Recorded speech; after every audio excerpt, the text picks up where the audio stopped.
Subversion is the term, if you look in a dictionary or criminal code to that matter, usually is explained as a part of activity to destroy things like religion, government, system, political, economical system of a country.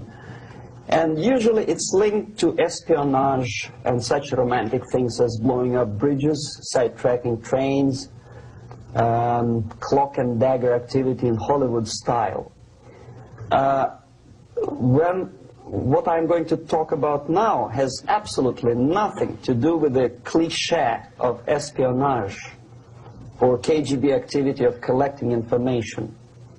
So the greatest mistake or misconception, I think, is that whenever we are talking about KGB, for some strange reason, starting from Hollywood movie makers to professors of political science and quote-unquote experts on Soviet affairs, or Kremlinologists as they call themselves, they think that the most desirable thing for Andropov and the whole KGB is to steal blueprints of some supersonic jet, bring it back to Soviet Union and sell it to the Soviet military-industrial complex. It's only partly true. If we take the whole time, money, and manpower that the Soviet Union and KGB in particular spends outside of USSR border, we will discover, of course there are no official statistics unlike with CIA or FBI, that the espionage as such occupies only 10 to 15% of money, time, and manpower. 15% of the activity of KGB. The rest, 85%, is always subversion. And unlike a dictionary of English, Oxford Dictionary, subversion in Soviet terminology means always a destructive, aggressive activity aimed to destroy the country, nation, or geographical area of your enemy. So there's no romantics in there, absolutely. No blowing up bridges, no microfilms in Coca-Cola cans, nothing of that sort. No James Bond nonsense. It's most of this activity is overt, legitimate, and easily observable if you give yourself time and trouble to observe it. But according to the law and law enforcement systems of the Western civilization, it's not a crime. Exactly because of misconception, manipulation of terms. We think that subverter is a person who is going to blow up our beautiful bridges. No. Subverter is a student who comes for exchange, a diplomat, an actor, an artist, a journalist like myself was 10 years ago. Now, subversion is an activity which is a two-way traffic. You cannot subvert an enemy which doesn't want to be subverted. If you know history of Japan, for example, before 20th century, Japan was a closed society. The moment a foreign boat comes to the shores of Japan, the Imperial Japanese Army politely tells them to get lost. And if American salesman comes to the shore of Japan, let's say 60 or 70 years from now back, and says, oh, I have a very beautiful vacuum cleaner for you, with the good financing, he says, please leave us, we don't need your vacuum cleaner. If they don't leave, they shoot them to preserve their culture, ideology, traditions, values intact. You were not able to subvert Japan. You cannot subvert Soviet Union because the borders are closed. The media is censored by the government. The population is controlled by the KGB and internal police. With all the beautiful glossy pictures of Time magazine and Magazine America, which is published by the American embassy in Moscow, you cannot subvert Soviet citizens because the magazine never reaches Soviet citizens. It's collected from the newsstands and thrown to garbage can. Subversion can be only successful when the initiator, the actor, the agent of subversion has a responsive target. It's a two-way traffic. United States is a receptive target of subversion. There is no response similar to that one from United States to the Soviet Union. It stops halfway somewhere. It never reaches here. The theory of subversion goes all the way back 2,500 years ago. The first human being who formulated the tactics of subversion was a Chinese philosopher by the name of Sun Tzu.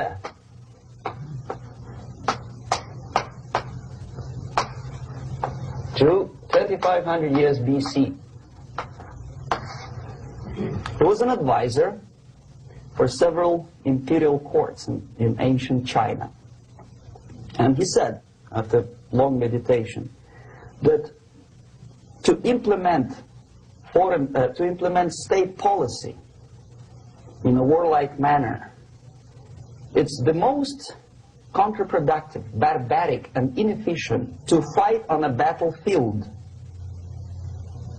You know that war is continuation of state policy, right? So if you want successfully to implement your state policy and you start fighting, this is the most idiotic way to do it.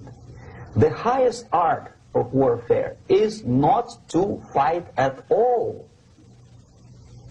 but to subvert anything of value in the country of your enemy, until such time that the perception of reality of your enemy is screwed up to such an extent that he does not perceive you as an enemy, and that your system, your civilization, and your ambitions look to your enemy as an alternative, if not desirable, then at least feasible.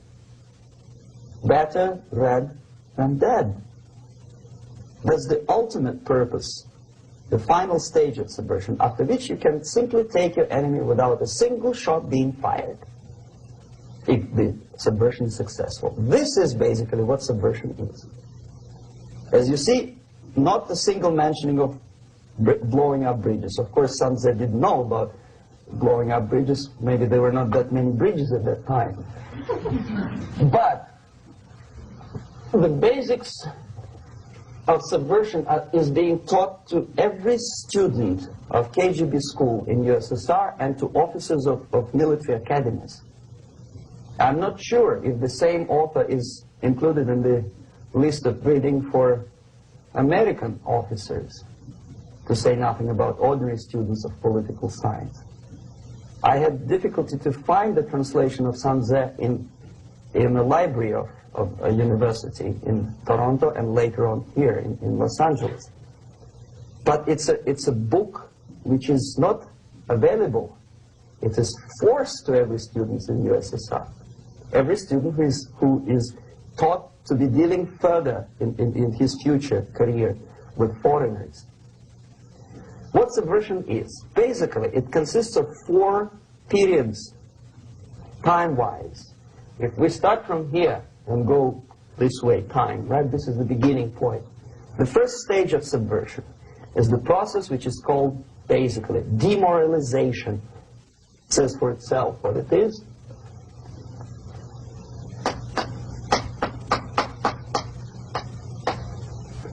It takes from, say, 15 to 20 years to demoralize a society. Why 15 or 20 years? This is the time sufficient to educate one generation of students or children. One generation. One lifetime span of a person, a human being, which is dedicated to study, to shaping up the outlook, ideology, personality. No more, no less. Usually it takes from 15 to 20 years. What it includes? It includes influencing, or by various methods, infiltration, propaganda methods, direct contacts, doesn't really matter. I will describe them later. Of various areas where public opinion is formulated or shaped: religion, educational system, social life, administration, law enforcement system, military, of course, and labor and employer relations, economy. Okay? 5 areas. I will not write them down because we will not have enough space. Sometimes when I describe all the methods, students ask me question, are you sure this is the result of the Soviet influence? Not necessarily. You see, the tactic of subversion, about which I'm talking, is similar to the martial art, the Japanese martial art. If some of you are familiar with that tactic, probably you will remember that if an enemy is bigger and heavier than yourself, it would be very painful to resist his direct strike. If a heavier person wants to strike me in the face, it would be very naive and counterproductive to stop his blow. The Chinese and Japanese judo art tells us what to do. First, to avoid the strike, then to grab the fist and continue his movement in the direction where it was before, right? Until the enemy crashes in the wall. You see? So, what happens here? The target country obviously does something wrong. If it's a free democratic society, there are many different movements within the society.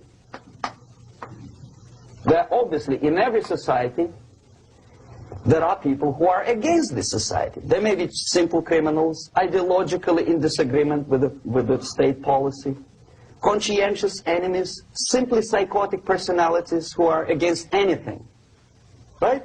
And finally, there are a small group of agents of a foreign nation, bought, subverted, recruited, right? The moment all these movements will be directed in one direction, right? This is the time to catch that movement and to continue it until the movement forces the whole society into collapse, into crisis, right? So that's exactly the martial art tactic. We don't stop an enemy. We let him go. We help him to go in the direction we want them to go. Okay? So, on the stage of demoralization, obviously there are tendencies in each society, in each country, which are going to opposite direction from the basic moral values and principles. To take advantage of these movements, to capitalize on them, is the main purpose of the originator of subversion. So we have religion, we have education, we have social life, we have power structure, we have labor relations, unions, and finally we have law and order. 1, 2, 3, 4, 5, 6. Okay? These are the areas of application of subversion. What it means exactly? In case of religion, destroy it, ridicule it, replace it with various sects, cults, which bring people's attention, faith, whether it is naive, primitive, doesn't really matter. As long as the basically accepted religious dogma is being slowly eroded and taken away from the supreme purpose of religion, to keep people in touch with the supreme being, that serves the purpose. Therefore, replace it, accepted, respected religious organizations with fake organizations. Distract people's attention from the real faith and attract them to various different faiths. Education. Distract them from learning something which is constructive, pragmatic, efficient. Instead of mathematics, physics, foreign languages, chemistry, teach them history of urban warfare, natural food, home economy, your sexuality, anything, as long as it takes you away, okay, Social life. Replace traditionally established institutions and organizations with fake organizations. Take away the initiative from people. Take away the responsibility from naturally established links between individuals, group of individuals, and society at large, and replace them with artificially, bureaucratically controlled bodies. Instead of social life and friendship between neighbors, establish social workers institutions. The people who are on payroll of whom? Society? No. Bureaucracy. The main concern of social workers is not your family, not you, not social relations between groups of people. The main concern is to get the paycheck from the government. What will be the result of their social work doesn't really matter. They can develop all kind of concepts to show to the government and to the people that they're useful. Okay, away from the natural links, power structure. Okay, the natural bodies of administration, which are traditionally either elected by people at large or appointed by elected leaders of society, are being actively substituted by artificial bodies. The bodies of people, groups of people, whom nobody elected. Never. As a matter of fact, most of the people don't like them at all, and yet they exist. One of such group is media. Who elected them? How come they have so much power? Almost monopolistic power on your mind. They can rape your mind. But who elected them? How come they have a nerve to decide what is good and what is bad for the elected by you, president, and his administration? Who the hell are they? Spiro Agnew, who was hated by the liberal left, called them a bunch of enfeebled snobs. And that's exactly what they are. They think they know. They don't. The level of mediocrity. In a big establishment like New York Times, Los Angeles Times, major television network, you don't have to be excellent journalist. You have to be exactly a mediocre journalist. That's easier to survive. There's no competition anymore.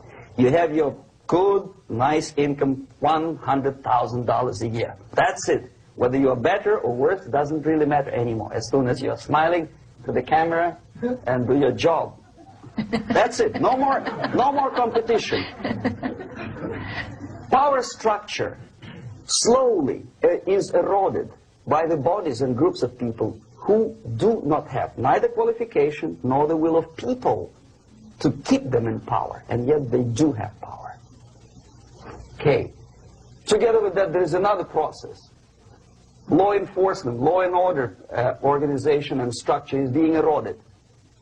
For the last 20, 25 years, if you see old movies and new movies, you can see that in new movies, a policeman, an officer of the United States Army looks dumb, angry, psychotic, paranoid. A criminal looks nice, kind of, well, he smokes hash and shoots the whatever drug, but basically he's a nice human being. He's creative. And he's unproductive only because society oppresses him. Whereby a general of Pentagon is always, by definition, a dumb, a war maniac. A policeman is a pig, rude policeman. He abuses his power. You know? A generalization like that. The hatred, the mistrust to the people who are supposed to protect you and enforce law and order. Moral relativity. The Angelo Buono process lasted 2 years in Los Angeles. Relativity. The Angelo Buono process lasted 2 years in Los Angeles. And yet there are still some lawyers who say, look, he's a nice character, as a matter of fact. There was some witness who said, also a criminal, who said, well, he's a nice guy. I asked him one day to burn a house of my enemy, and he wouldn't do it. Nice fella. Erosion. A slow substitution of basic moral principles, whereby a criminal is not a criminal, actually. He's a defendant. Even if his guilt is proven, There is still a doubt to kill or not to kill, to be or not to be. Thou shalt not kill, yes, but this line may not necessarily be applicable to a murderer. Thou shalt not murder. That should be the presumption, not that thou shalt not kill. Okay, labor relations. At this stage, within 15 to 20 years, we destroy the traditionally established links of bargaining between employer and employee. The classical Marxist-Leninist theory of natural exchange of goods. Person A has 5 sacks of grain and person B has 5 pairs of shoes. And the natural exchange without money is when they bargain between each other. And only with the introduction of the third force, C, an entirely third foreign stranger who says, no, don't give him 5 sacks of grain, give it to me, and you give me your 5 pairs of shoes, and I will distribute it accordingly, so that the economy will go. This is the death of natural exchange, death of natural bargaining. Well, trade unions were established 100 years ago. The objective was to improve working conditions and to protect the rights of workers from those employers who were abusing their right because they had more money. Objectively, at that time, initially, the trade union movement did work. What we see now is that the bargaining process is no longer resulting in the compromise, which is leading objectively to betterment of working conditions and increase of salary. What we see is that after each prolonged strike, the workers lose. Even if they have 10% increase of their salaries, they cannot catch up due to inflation and due to missed time. More than that, millions of people suffer from that strike because economy now is interdependent. It's intertwined like one body. If previously steel workers, say 100 years ago, could strike and nobody would suffer, now it's impossible anymore. If a garbage collector strikes today, the rest of the multi-million city is stinking. I mean, there's no more service. In Quebec, for example, we had the electricians who were on strike in the middle of winter. You can freeze your bottom, and they still were on strike. Did they catch up with the salary? No, they lost. Who benefited? The leaders of trade unions. What is the motivation for strike? Improving of workers' condition? No, obviously it's not. Then what is it? Ideology. To prove to these capitalists. And the obedient horde of workers, like sheep, follow these people. And they cannot disobey. Why? Because if they do, you know what happens to them. Pickets, murders, shooting truck drivers by picketers. In Montreal, for example, I saw with my own eyes when I was correspondent of CBC International, Canadian Broadcasting Corporation, when the workers of aircraft factory destroyed computers and the equipment in the factory. And the administration employed strike breakers. Their cars were turned upside down and burned. Their houses were burned. Their kids were intimidated. And some victims were there. Of that you can be sure. Why? To improve conditions of workers? No. Ideology. Okay, so this is what happens basically. It may or may not happen without the help of the Soviet Union. But the natural tendencies are being greatly taken advantage of and capitalized by the Soviet propaganda systems. How? Whenever trade union strikes, we have influx of propaganda, mass media, ideological dissemination. The workers' right, and we repeat it like parrots. Yes, workers' right. Whose rights? Workers? No. The only freedom of worker to sell his labor according to his own desire and will is taken away from him. By whom? By trade union boss. Unlimited power is given. Responsibility. I want to sell my labor not for $2.50 an hour, but for $2. I don't have right. My freedom is denied to me. I know that if I sell my work for $2 an hour, not for $3 an hour, I will compete better with the other guy who is lazy and more greedy. I don't need $3. I need only $2.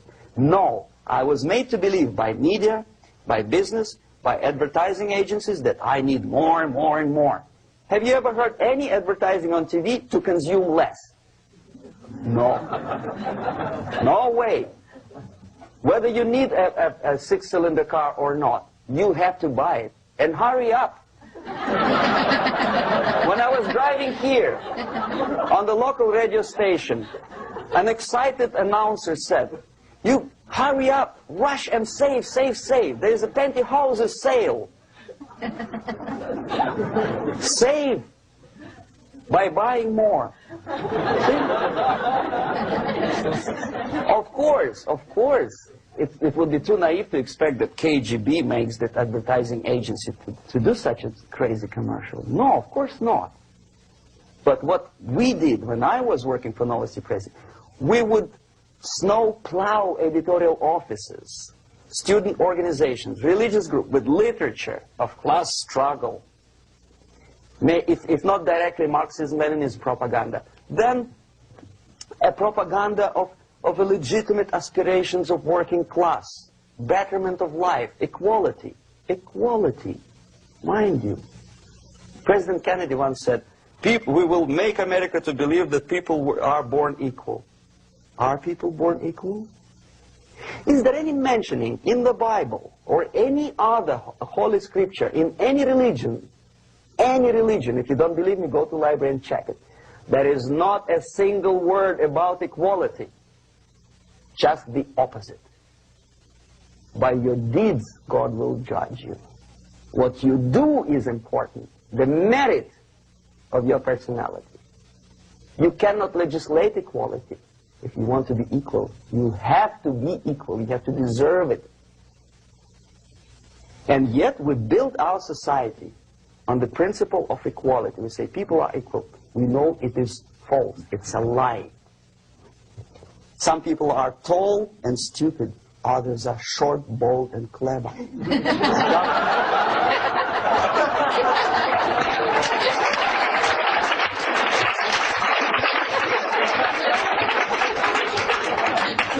If we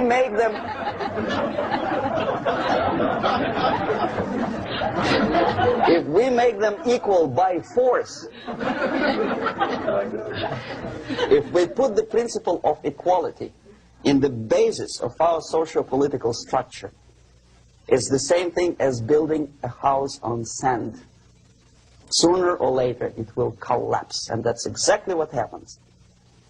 And we, as Soviet propaganda makers, are trying to push you in the direction which you go yourself. Equality, yes, equality. People are equal. Land of equal opportunities. Is it true or not? Think about it. Equal opportunities. Should there be equal opportunities? For me and for a lazy bastard who comes here from some other country and immediately registers as a welfare recipient benefits?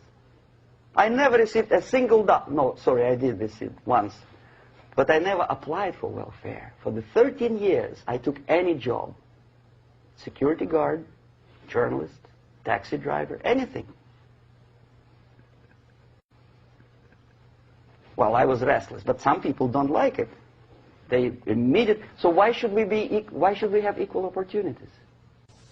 Why? The equal opportunity to excel.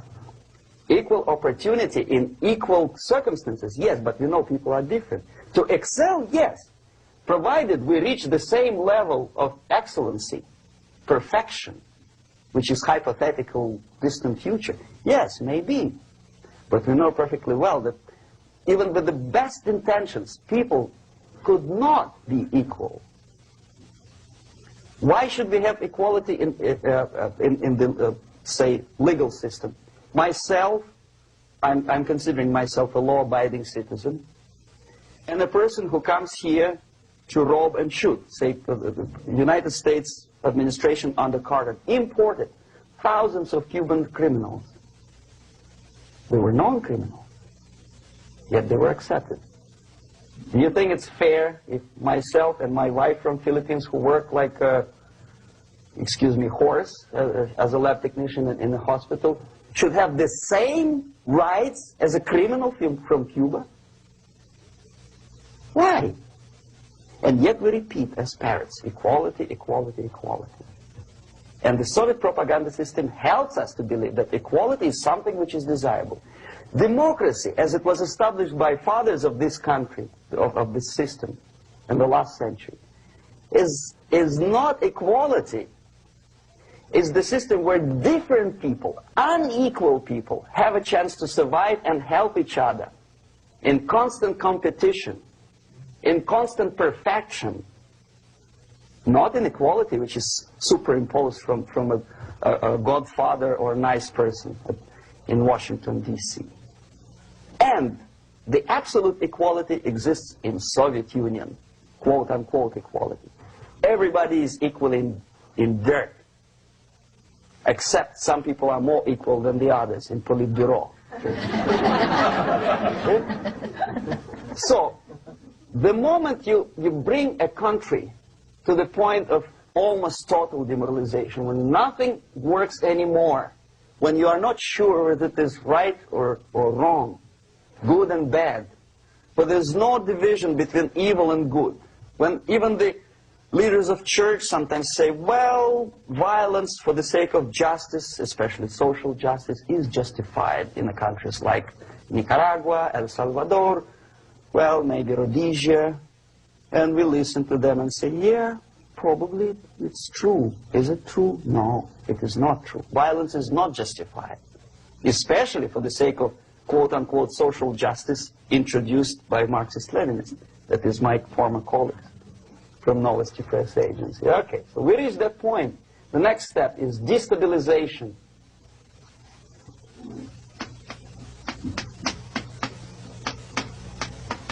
Again, this word says for itself what it is. To destabilize all the relations, all the accepted institutions and organizations in a country of your enemy.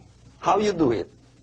You don't have to send a battalion of KGB agents to blow up bridges. No. You let them do it themselves. The area of application is, again, it's narrower now. Not like the previous case. The overt legitimate actions of the KGB in this case would be hardly noticeable. There is no crime if a professor who recently went to USSR introduces a course of Marxism-Leninism in a Californian college, for example. Nobody is going to come to his doorstep and say, okay, mister, come, you are under arrest. No, it's not a crime. It's not even considered a moral crime against your country. So the area of application here is narrowing down to economy, again labor relations, right? To law and order, plus military. And economy, law and order. Yes, and again the media, but wider scope, little bit different. I'll explain later. Okay, basically three areas. Economy. The radicalization of bargaining process. If on that stage we still could achieve, theoretically, some positive compromise between the negotiating sides with say, arbitrary, introduction of arbitrary judges, a third side, objectively judging the demands of both sides. Here it's radicalization. On the stage of destabilization, we cannot come to compromise even within a family. The husband and wife couldn't figure out which is better. Husband wants his kids to eat at the table, and wife wants a child to roam around the room and drop food all over the floor. They cannot come to compromise unless they start a fight. It's impossible to reach a compromise, constructive compromise, between neighbors. Some people say, I don't like you to watering your lawn at that time because exactly at that time I'm walking my dog and he's getting nervous. He cannot pass his bowels, you know. So they cannot compromise. They go to a civil court or something like that. radicalization of human relations. No more compromise. Fight, fight, fight. The normal, traditionally accepted relations are destabilized. The relations between teachers and students in schools and colleges. Fight. The relations between, in economical sphere, between laborers and employers are further radicalized. No more acceptance of the legitimacy of demands of workers. Unlike Japanese, with the theory Z, if you ever heard about it, where the workers are involved in the decision-making process, therefore they don't have moral incentive to fight their bosses. In the United States, it's just the opposite. The harder is the fight, the better. The more heroic they look. When the Greyhound network was on strike recently, the correspondents of local TV networks all over the United States were approaching the strikers, and they say, oh yes, we are doing something nice. They looked like heroes and they were proud. There was some family, the husband was a bus driver. Now they decided in a protest against the bosses to camp somewhere in the forest. And they were presented to the audience as a heroic, nice people. You see? The violent clashes between passengers, picketers, and the strikers are presented as something normal. 10, 15, 20 years ago, we would be angry, say, why so much hatred? Today we are not. We say, well, commonplace. Radicalization, militarization sometimes. As I explained on that stage, I took a step a little bit further. Shooting people. Okay, law and order now also is pushed into the area where previously people settled their differences peacefully and legitimately. Now we are getting with this court cases in the smallest irrelevant cases. We cannot solve our problems anymore. The society at large becomes more and more antagonistic between individuals, between groups of individuals, and the society at large. The media puts himself in the opposition to the society in general, at large. Separate, alienated. Okay? On that stage, you remember I was talking a couple of hours ago about the sleepers.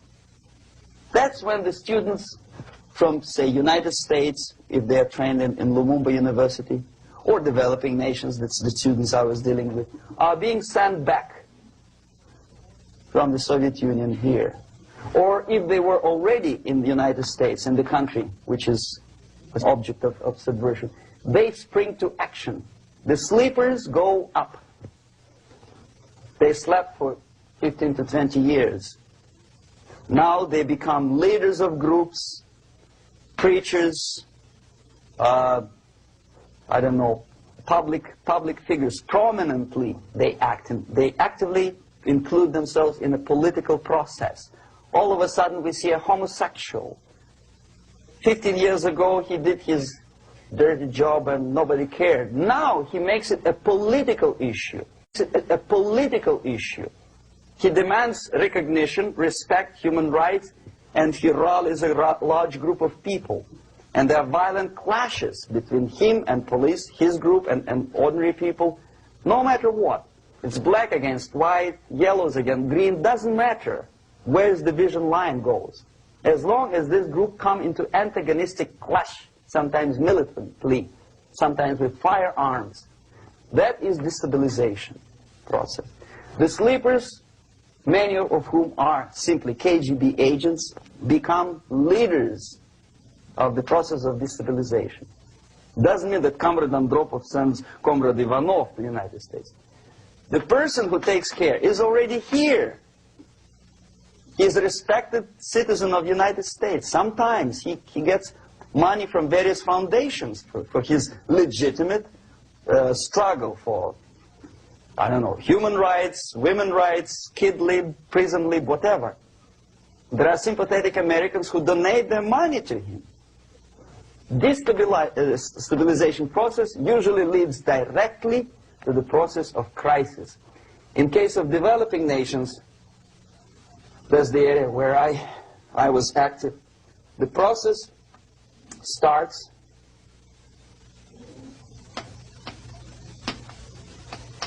when the legitimate bodies of power, the social structure collapse. It cannot function anymore. So instead, we have artificial body injected into society, such as non-elected committees. You remember I was talking about them here. Social workers who are not elected by people, media who are self-appointed rulers of your opinion, some strange groups which claim that they know how to lead society forward. They don't usually. All they care is how to collect donations and sell their own concocted ideology, mixture of religion and ideology. Here, we have all this artificial body claiming power. If the power is denied to them, they take it by force. In case of Iran, for example, all of a sudden we have revolutionary committees. What kind of revolution? There was no revolution yet, and yet they had the committees. They were taking power of judgment. They had the power of execution, they had the power of legislation, and that they had the power of judicial. All of them combined in one person, who is half-baked intellectual, sometimes graduated from Harvard University or Berkeley. He comes back to his country and he thinks that he knows the answer to all the social, economical problems. Okay? Crisis is when society cannot function any more productively. It collapses, obviously. That's the word for crisis. So therefore, the population at large is looking for a savior. The religious groups are expecting a messiah to come. The workers say, we have family to feed. Let's have a strong government, maybe socialist government, centralized. When somebody put the employers on their place and let us work. We are sick and tired of going to strike and missing overtime and all that stuff. We need some strong man, strong government, a leader, a savior is needed. Population is sick and tired already. And here we are. We have a savior.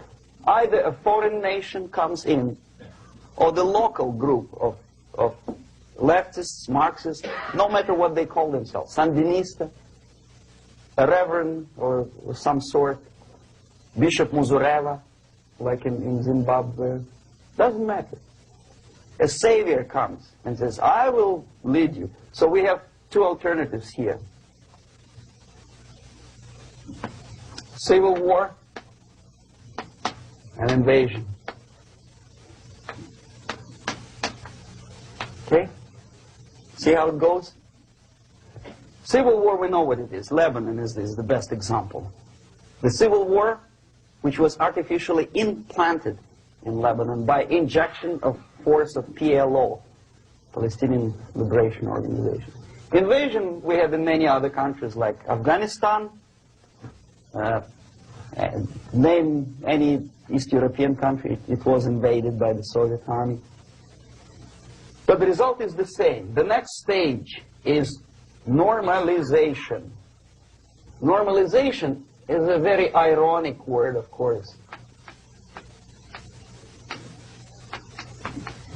It is borrowed from 1968 situation in Czechoslovakia, when the Soviet propaganda and after them New York Times declared the country is normalized. The tanks moved into Prague, so there's no more Prague Spring, there's no more violence. Normalization. At that stage, the self-appointed rulers of the society don't need any revolution anymore. They don't need any radicalism anymore. So this is the reverse from destabilization. Basically, it is stabilizing the country by force. So all the sleepers and activists and social workers and liberals and homosexuals and professors and Marxists and Leninists are being eliminated physically sometimes. They've done their job already. Okay? They are not needed anymore. The new rulers need stability to exploit the nation, to exploit the country, to take advantages of the victory. Okay? So no more revolutionaries, please. And that's exactly what happens in a number of countries.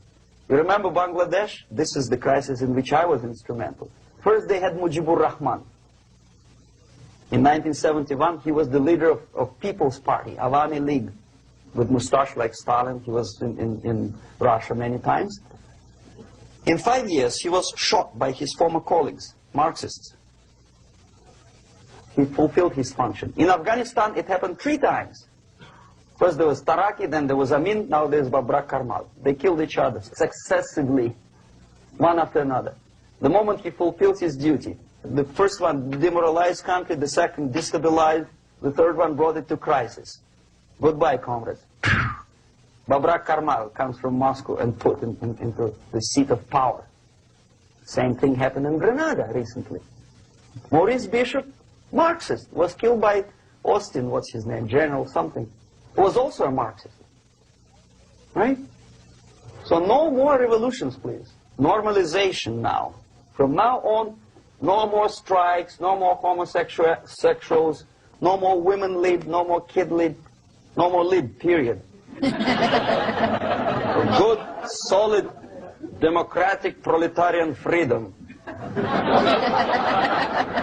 it. Now, to reverse this process takes enormous effort. When today, United States had to invade Grenada to reverse the process of subversion. Some people say, boy, this is not good, it's not kosher to invade the beautiful country, island of Grenada. Well, why didn't you stop the process here, when Grenada was just approached by leftists? Why not to prevent Maurice Bishop to come in power in the first place? Did Grenadians want him? Very questionable. They didn't know who was Maurice Bishop in the first place. He came to power by coup d'etat himself. Okay? No, we let the situation develop further and further and further until the crisis and normalization very soon. And then the United States decided to invade country, discovering that the country was absolutely a military base for the Soviet Union. Of course it's a drastic measure. Of course it's a pity that Marine Corps had to lose, what, 17 lives. Very bad. Why not to stop the process before it comes to crisis? Oh no, intellectuals will not let you. It's interference into domestic affairs. They're very careful not to let American administration to interfere in domestic affairs of Latin American countries. They don't mind Soviet Union interfering in these affairs. Okay. So to reverse this process, from here, it takes only and always military force. No other force on earth can reverse this process at this point. At this point, it does not take military invasion of the United States Army. It takes strong action, like in Chile. A CIA covert involvement to prevent the savior from outside to come into power and to stabilize the country before it erupts into civil war.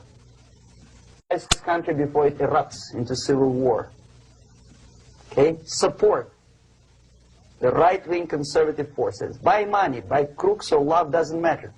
Stabilize the country. Don't let the crisis develop into civil war or invasion. Oh no, your liberals will say it's against the law. The Congress will not appropriate money for covert actions of CIA. Why not? Should we wait till the normalization come and Soviet tanks land in Los Angeles airport? Now, at that point, at the point of destabilization, also the process could be reversed. Again, easily than this. No CIA involvement at this point. You know what it takes here? Restriction of some liberties for small groups which are self-declared enemies of the society. As simple as that. Oh no, the media and liberals will tell you this is against the American Constitution. How can we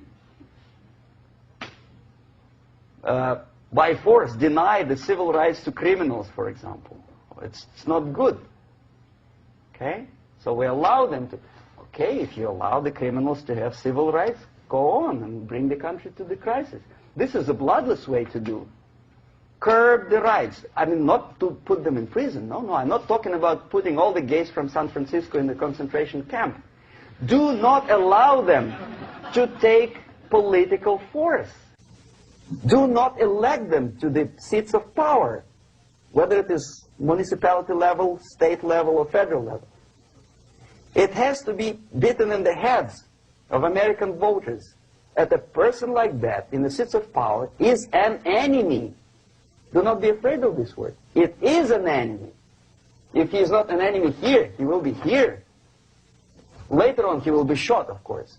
But at this point, he is an enemy. Okay? You are doing great service by denying him a right to capitalize on his own crazy ideas and become a powerful man, a man who uses the seat of power. Restriction of certain freedoms and permissiveness at that point would prevent sliding into crisis and probably will return the process of destabilization. To curb unlimited power, monopolistic power of trade unions, here, at that point, would save economy from collapsing. To introduce a law to stop private companies of raping public opinion's mind in the direction of consumerism. No company must have a right to force you into buying more unless you want it. There must be a law. You want to advertise your car? Okay. But not a single mentioning of buying it now and saving money. It must be against the law to force people to consume more. Self-restraint. Previously, before this process started, the self-restraint was a business of church, religion. Because our preachers, the fathers of church, would tell us, material values are good, but it's not the prime function of human being. Because you have to live with something. Obviously, the design for our life is not to consume more deodorants. There must be something greater. If such a complicated instrument as human body was created, obviously there must be some higher purpose for that. And it's very easy to avoid destabilization by denying the greedy companies one little freedom, one little liberty, forcing you into turning yourself into processors of unwanted products and goods. They turn you into machines, like the worm who there's inlet and outlet. So, and how long an average appliance lasts these days? Less than a year. Why? Where's workmanship? Well, we want you to buy more. Okay.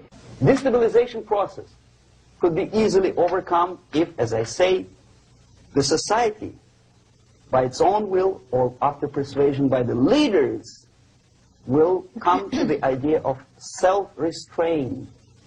It's so hard, we want to consume more, but you have to. Unless you will come to this stage, when, as we say in Russia, if Sahara Desert ever becomes a communist state, there will be shortage of sand. So you have to curb your... You have to curb your expectations at this point before it's too late. But no, we don't want to do it. Demoralization process. Again, it's the easiest thing to reverse. First of all, by restricting import of propaganda. The easiest thing to do. Unlimited, unrestrained import of Soviet literature, Soviet journalists, giving Soviet propaganda and ideological agitators equal time on American TV networks. It has to be stopped. And it's easy. They won't be offended, mind you. As a matter of fact, they will respect America more. But when my former colleague Vladimir Posner appears on Nightline, and Ted Koppel asks him, well, Vladimir, what do you think about this? And what can he think? He is an instrument of propaganda. He thinks what Comrade Andropov tells him to think. He's just a nice, articulate mouthpiece of the Soviet subversion system. And Ted Koppel makes you believe that my friend Vladimir Posner thinks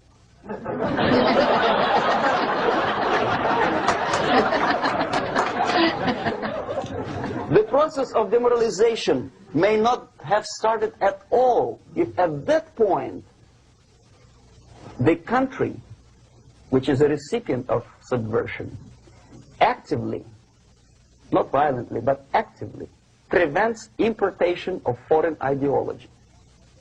I don't want America to follow the pattern of ancient Japan. You don't have to shoot every foreigner when it approaches the sacred borders of the United States.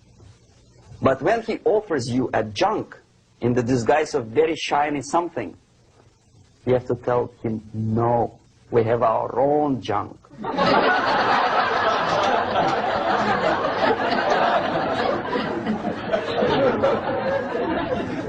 If at that point the society is strong, brave, and conscientious enough to stop importation of ideas which are foreign,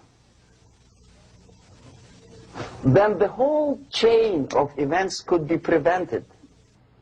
Recently I've been to Philippines, and I was shocked how in big cities like Manila, children listen to deafening music. A melodious nation with long traditions of good, nice ethnic music, introduced by Spanish long time ago, maybe 2 centuries, 3 centuries ago, I don't remember how. All of a sudden listen to musical garbage, blasting their radios at full blast, at full volume. Why? In India, I spent many years watching the reactions of Indians walking out of movie theaters after seeing Hollywood production. They couldn't figure out why Americans are so wasteful. They smash their cars, their shiny cars, every 5 minutes. How come they shoot each other for $500,000? Is it true that they are so obsessed with sex? Can you imagine showing a movie where each 5 minutes there's a copulation on the screen to a country like India with long tradition of respect to these private matters, or to Pakistan? And United States expect these people to respect you? No way. Oh yes, they will see the movie, they'll pay 5 rupees to see that garbage, but they walk out and will tell their kids, don't respect Americans, don't be like Americans. See? So, the process of demoralization could be stopped right here, both as an expert and as an import. And that takes one step, one very important thing to do. You don't have to expel all the KGB agents from Washington, D.C. The most difficult and at the same time the simplest answer to the subversion is to start it here and even before, by bringing back the society to religion, something that you cannot touch and eat and put on yourself, but something that rules society and makes it move and preserve it. A Soviet scientist, Shafarevich, who has nothing to do with religion, he's a computer scientist, did a very intensive research on the history of socialist countries. He calls socialist or communist any country with a centralized economy and a pyramidal style of power structure. And he discovered, actually he didn't discover it, he just brought to attention of his readers, that civilizations like Mohenjo-Daro in the river Indus area, like Egypt, like Maya, Incas, like Babylonian culture, collapsed and disappeared from the surface of The moment they lost religion, as simple as that, they disintegrated. Nobody remembers about them anymore. Well, distantly. So, the ideas are moving society and keeping mankind as a society of human beings, intelligent, moral agents of God. The facts, the truth, the exact knowledge may not. All the sophisticated technology and computers will not prevent society from disintegrating and eventually dying out. Have you ever met a person who would sacrifice his life, freedom, for the truth like that? This is truth. I never met a person who said, this is truth and I'm ready to shoot me. To defend the truth. Right? But millions sacrifice their life, freedom, comfort, everything for things like God, like Jesus Christ. It's an honor. Some martyrs in the Soviet concentration camp died. And they died in peace, unlike those who shouted, "Long live Stalin," knowing perfectly well that he may not live long. Something which is not material moves society and helps it to survive. And the other way around. The moment we turn into 2 by 2 is 4 and make it a guiding principle of our life, our existence, we die. Even though this is true, and this we cannot prove. We only can feel and have faith in it. So the answer to ideological subversion, strangely enough, is very simple. You don't have to shoot people, you don't have to aim missiles and Pershings and cruise missiles at Andropov's headquarters. You simply have to have faith and prevent subversion. In other words, not to be a victim of subversion. Don't try to be a person who in judo is trying to smash your enemy and being caught by your hand. Don't strike like that. Strike with the power of your spirit and moral superiority. If you don't have that power, it's high time to develop it. And that's the only answer. That's it. Thank you.